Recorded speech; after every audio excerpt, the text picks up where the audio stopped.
જો મારું મસ્તક ઝુકાવે અને ખેડૂત મિત્રોને મારા કોટી વંદન કરું છું. યાદ રાખો 2 મહિના પહેલા આ સરકારે આ સૈનિકોને જ્યારે રજામાંથી એક સૈનિક આવ્યો હતો અને સરકારના કહેવાથી પોલીસ ખાતાએ એ સૈનિકને એટલો પીટો આપણે બધા મીડિયા મારફતે જોયું છે. જ્યારે અમે તમામ ગુજરાતના સૈનિકો ગાંધીનગર ગાંધી માર્ગે એની વારે અમે નીકળ્યા તો વચ્ચે અમને વર્તમાન સરકારે કેદ કરી લીધા. એ પણ તમે બધાએ જોયું છે. અને જે દેશ માટે જેને દીકરા ખોયા, જેને પોતાનો ધણી ખોયો, એ મારી માતાઓને ડહડી અને કેદ કર્યો. યાદ છે ને બધાને? તમે જોયું છે. તો હું બંને હાથોને તમને વિનંતી કરું, આ દેશના સૈનિકોને આ સરકારે નથી મૂકી તો બાકી પબ્લિક એના માટે તો સામાન્ય છે. સામાન્ય માટે હું મારા સિંહોને કહું છું, જુનાગઢની અંદર ગરવો ગિરનાર અને પલોઠી વાળીને બેઠો છે, એની 17 છાયાની અંદર 33 કરોડ દેવતા વહે છે. એ 33 કરોડ દેવતાની છાયા સરહદથી અમારા સિંહો, મને વિશ્વાસ છે કે ડરતા નહીં. ગમે ત્યાં જવું હશે, ગમે ત્યાં આપણે બંધ કરી દે, કેદ કરી દે, લાઠીચાર્જ કરે, એક જ ધ્યાન રાખજો કે અમારો હક લેવો છે, અમારો ફરજ છે. એ હક લેવા માટે મિત્રો કોઈ ડરતા નહીં. ગમે એટલા દિવસ, ગમે એટલો ટાઈમ અહીં લેવું પડે તો અમે તૈયાર છે. બીજી મારી નમ્ર વિનંતી છે કે આ દેશની અંદર જેટલા માજી સૈનિકો છે એ ભારત દેશને પૂરા વર્લ્ડમાં કોઈથી હેરવો નથી. આ ભારત દેશના હેરવો નથી. જ્યારે યુદ્ધ થયું, જ્યારે 71 કે ગમે તે યુદ્ધ થયા, તો આ તમારા અમે દીકરા છીએ, તમારા ભાઈઓ છીએ, તમારી લાજ અમે રાખી છીએ. અમે આ ભારત દેશ કોઈથી હાર્યો નથી અને હારવાનો પણ નથી. આજે હું તમને વચન આપું છું કે પડોશી દેશ અથવા વિશ્વમાં ગમે એવી તાકાત હોય, પણ જે આ દેશની સરહદ ઉપર બેઠેલા સૈનિકો, અને અત્યારે અમે પણ નિવૃત્ત થઈએ, અમારામાં પણ તાકાત છે. ભલે હું નિવૃત્ત થઈ ગયો, હિન્દુસ્તાનનો મિસાઇલ પાયલોટ છું, પણ મિસાઇલ ચલાવતા હું ભૂલ્યો નથી. હજી હું મિસાઇલ ચલાવતા ભૂલ્યો નથી. કાલે જરૂર પડે દેશ માટે તો મારી મિસાઇલ મારી યુદ્ધમાં જઈ અને હું તરત જ દુશ્મનો પર મિસાઇલ ફાયર કરે. એ મારામાં તાકાત તમારા આશીર્વાદથી છે. માટે મારી નમ્ર વિનંતી છે ખેડૂત મિત્રો, જે 36 કરોડ દેવામાં એને વાંધો નથી આવતો અને મારા ખેડૂતને ખાતામાં 3 લાખ દેવા તો એને ઝાટકા લાગે છે. બરાબર છે. અમે એમ કહીએ છીએ અમારે બીજું કઈ નથી જોતું. અમે જે લોન લીધી યા તો એ માફ કરો. કોઈ જાગવું નથી. અરે સાહેબે કીધું, એને ખબર છે માં બેઠા એ આપણા 2 ઢાકા ગયા છે, અહીંથી મોકલા આપણે દિલ્હી બેઠા છે. આપણા 2 ઢાકાને ખબર છે કે જુનાગઢ માટે ને આ બધી ભેગી આ 2 ઢાકા હેરાન કરે છે. હા, પણ ધ્યાન રાખો મિત્રો, એને કહી દેજો ચોખ્ખા શબ્દમાં, આજે ખેડૂત માટે દેશનો સૈનિક પણ તમારી સાથે છે. વાહ ભાઈ વાહ. ખેડૂત તમે એકલા નથી. આજ મારા દેશનો જનરલ, કર્નલ, બ્રિગેડિયર અને એક બરફોરો પેલો સિપાઈ એ પણ તમારી હારે છે. વાહ ભાઈ વાહ. પણ તમે આપણે મેદાન નથી મૂકવું. મેદાન મૂકી દો તો સરકારને ઓલા 2 ઢાકાને નથી જાય ત્યાં સુસુર્યું છે. આપણે સુસુર્યું નથી કરવું. જેમ તમે 10 વાગે વાડીએ જાઓ અને કુતરી બોમ્બ ફોડો અને ઓલા ભૂંડલા વંડિયું ઠેકીને ભાગે, એમ આને વંડિયું ઠેકીને ભગાડવા. જેમ તમે વાડીએ કુતરી બોમ્બ ફોડો ને, એમ તમારે તમારો અંગૂઠો દબાવે અને એને વંડિયું ઠેકાડી દો. જય ભૂંડરા પાછા આપણા ખેતરમાં ન આવે. આપણી માંડવી ખોટી ગઈ. આપણે માંડવીને સત્યાનાશ કે 3 વર્ષ થયા, એને શરમ નથી આવતી. 3 વર્ષથી અમારો ખેડૂત, પણ એને હું નમ્ર વિનંતી કરું છું, આ ખેડૂત કોઈથી કોઈને ઝૂકવો નથી, ઝૂકવાનો નથી અને ભીખ માંગવાનો નથી. ભિખારી તો તમે છો. તમે જો ખેડૂતને ભીખ માંગો છો, વ્યાજ લ્યો છો અને ટોલ ટેક્સ ઉપર મારો ખેડૂત જાય, કોઈ પણ જાય તો પૈસા પૈસા પૈસા. ના, તમારા કરતા તો રાજા સાહેબ હારી હતી. ખેડાવાય હતી ને, ખેડાવાય હતી ને આપણે ત્યાંથી 5 કિલો બાજરો તો લઈ જવા દેતા.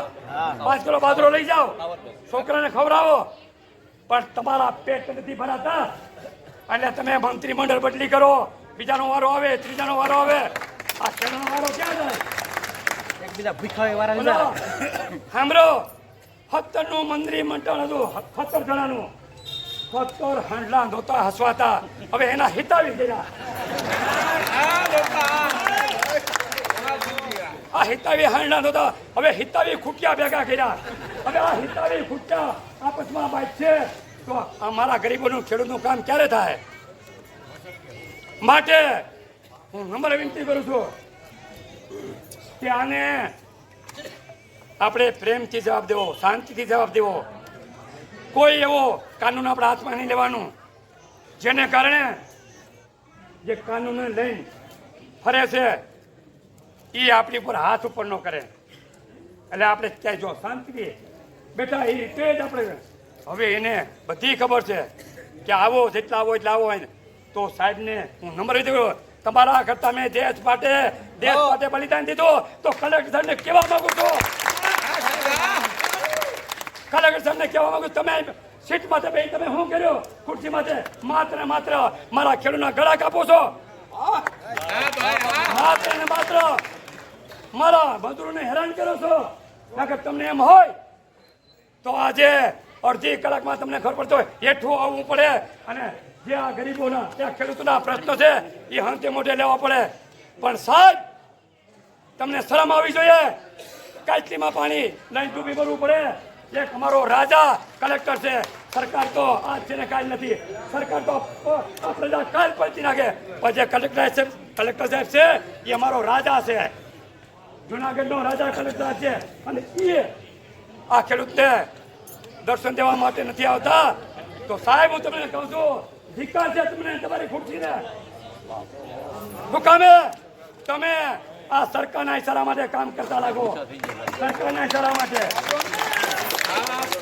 જો તમે તમારી સત્તા જેમ મારો સૈનિક પોતાના બળ માટે જો લડાઈ દુશ્મનને મારે એમ તમારી સત્તા માટે જો કામ કરતા હોય તો તમારે નીચે આવવાની ફરજ બને.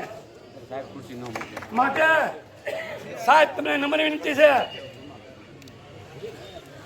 કે હવે વિચારી લો અને કોકના ઈશારામાં નોકરી કરવી એ તમારી પેઢી માટે પણ વ્યાજબી નથી. બરાબર છે. સાહેબ તમારી પેઢીમાં તમારે વ્યાજબી નથી. માટે ખેડૂત માટે નીચે આવો અને હસ્તે મોઢે જે ખેડૂતનો છે દિલ છે જે માગણી છે એ લઈ લ્યો તો અમને શાંતિ થાય. જય જવાન જય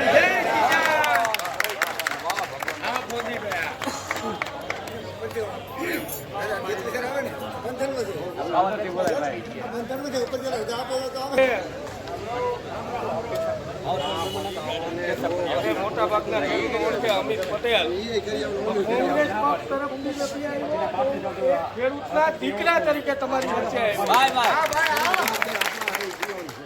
પાર્ટીઓ તો આવતી રહેશે ને જાતી રહી છે પણ ખેડૂતના કોખે જન્મ લીધો છે ત્યારે ખેડૂતની પરેશાનીમાં આ દેશના તમામ ખેડૂતોએ એક થવું પડે.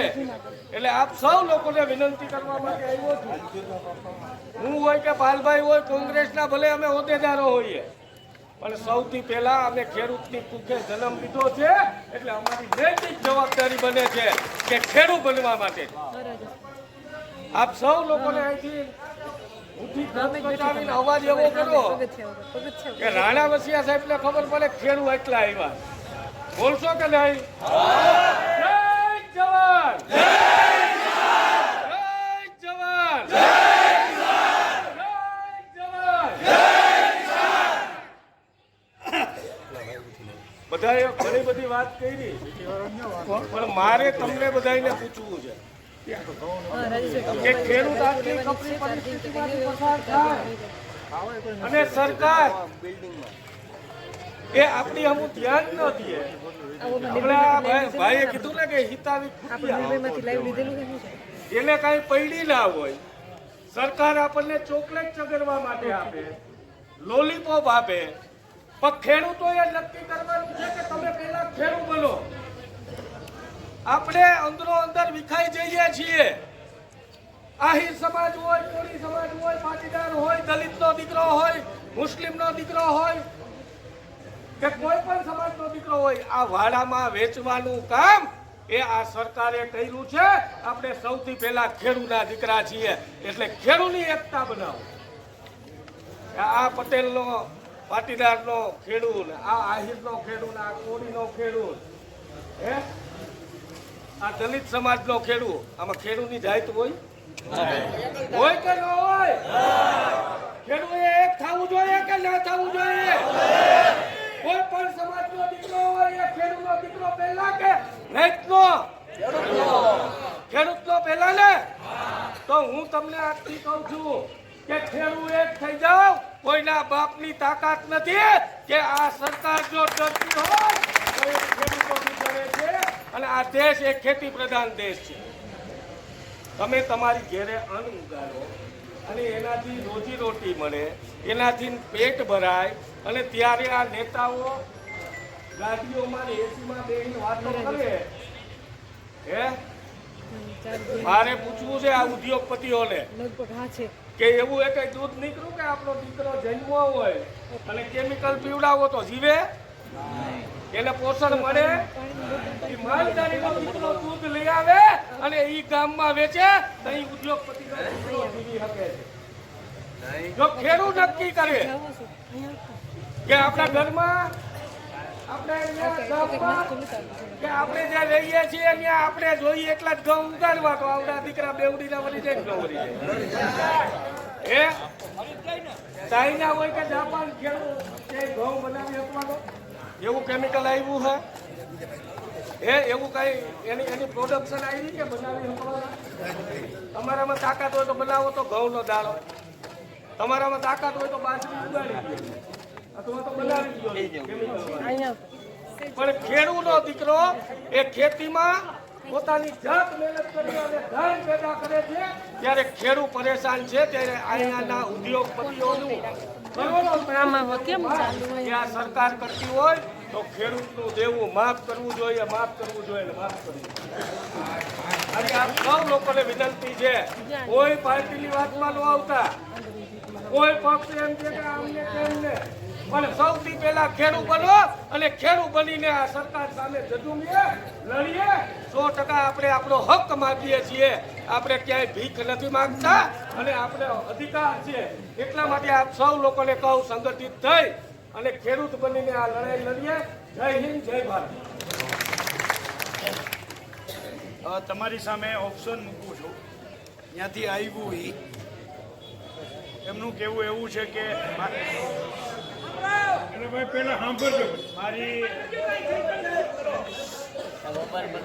મારી ઓફિસમાં બધા ના સમાય, પણ આખી લોબી છે એમાં તો બધા સમાઈ જાય. બરાબર છે? જોઈ કે તમારી જીદ ના હોય અને તમે મને, એટલે એણે મને વ્યક્તિગત એવું કહ્યું કે તમે જો ખરેખર ખેડૂતો માટે કરતા હો તો તમે, જો તમારી જીદ હદ તમે ઉપર નહીં લઈ આવો, બાકી આખી લોબીમાં બે બાજુ બેસી જાય અને વચ્ચે હું બહાર આવી અને આવેદન લઈ જાઉં. બરાબર?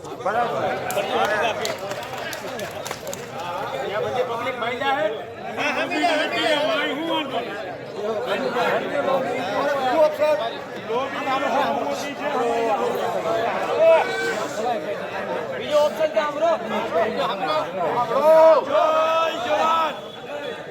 જય જવાન, આ નારો એટલા માટે બોલાવવો પડ્યો કે આપણે શાંત થઈ જઈએ. બીજું, અહીંયા જેમ બેઠા છીએ એવી જ રીતે લોબીમાં પહેલા છેડેથી લઈ અને આ છેડા સુધી આપણે બેસી જવાનું છે. ઓકે, બરાબર ને? અને એ તમે બધા હા પાડતા હોવ તો આપણે